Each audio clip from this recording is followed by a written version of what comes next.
સુરત શહેર વિસ્તારમાં BRTS bus તથા રેલવે સ્ટેશન પર ટ્રેનમાં ચડતી વખતે ભીડભાડનો લાભ લઈ લોકોની નજર ચૂકવી મોબાઈલ ફોન ચોરી કરનાર તથા ચોરીના મોબાઈલ ફોન ખરીદનાર મળી 3 આરોપીને સુરત ક્રાઇમ બ્રાન્ચની ટીમે ઝડપી પાડ્યા છે।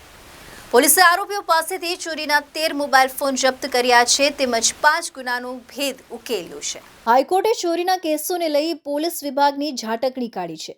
ચોરીનો મુદ્દામાલ પોલીસ ચોરો પાસેથી કેમ છોડાવી શકતી નથી તેવો સવાલ કર્યો હતો। સાથે જ મુદ્દામાલ પરત મેળવવા માટે મૂળ માલિકને પોલીસ સ્ટેશનના અનેક ધક્કા ખાવા પડે છે, જેથી કોર્ટે ડીજીપીને યોગ્ય સિસ્ટમ ઊભી કરવા આદેશ આપ્યો છે।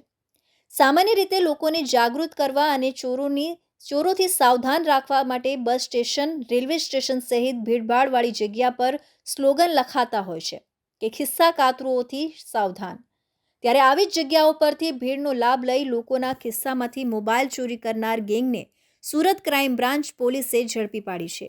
એટલું જ નહીં, ક્રાઇમ બ્રાન્ચ પોલીસે માત્ર મોબાઈલ ચોરી કરનાર નહીં પરંતુ ચોરી કર્યા બાદ તેને ખરીદનાર સુધીની ચેનને ઝડપી પાડવામાં સફળતા મળી છે। સુરત ક્રાઇમ બ્રાન્ચની ટીમે બાતમીના આધારે સલાબતપુરા રઘુકુલ ગરનાળા પાસેથી આરોપી શોએબ ખાન ઉર્ફે શોયલા અકરમ ખાન પઠાણ, અરબાઝ કલીમ શેખ તથા ચોરીના મોબાઈલ ફોન ખરીદનાર ઈશ્વર સુભાષભાઈ ઘુમરેને ઝડપી પાડ્યા હતા।